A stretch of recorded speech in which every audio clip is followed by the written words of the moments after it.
Pasaganahin natin ang mga patotoo ngayon. Alam mo talagang napakasarap pag nagpe-fellowship, maraming nagpapatotoo. So maraming na-experience, maraming nararanasan na tumatanggap ng biyaya ng Panginoon. Alam nyo, sa prinsipyo ng pananampalataya, walang ibang hinangad tayo ang maabot natin kung ano ang inihahanda ng Panginoon sa atin. Pakitingnan nga kapatid yung tinalakay ng ating kapatid. Gusto ko lang tingnan nito, Philippians chapter 3, verse 12. Mag-share lang ako tungkol sa pinangaral ng ating kapatid. Sabi dito, galugin na lang natin. Yan. Sabi ni San Pablo, hindi sa ako'y nagtamo na o ako'y nalubos na, kundi nagpapatuloy ako, baka sakaling maabot ko yung ikinaabot naman sa akin ni Kristo Jesus.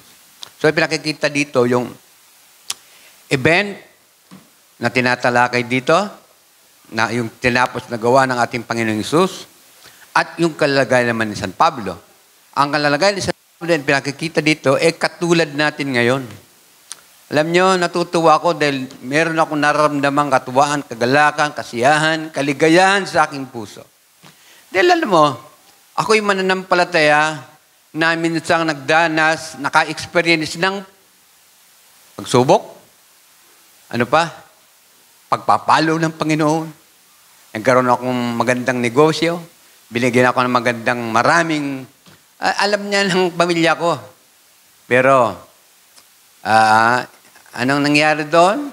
Inabuso ko ang Panginoon. Pero, eto ngayon, na-realize ko, dahil alam ko, may alam ako sa katotohanan, umiyak ako sa Panginoon. At patuloy na nagtitiis, patuloy na nagsisikap, at nagagalak ako dahil bahagi ng pananampalataya ko ang aking pamilya, normally, natural.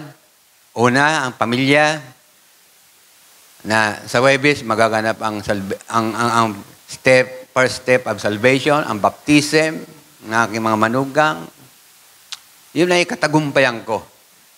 Siyempre, ganun talaga yun, di ba? Yung pagpamilya ninyo, yung mga kapatid nyo, matutuwa at magagalak kayo.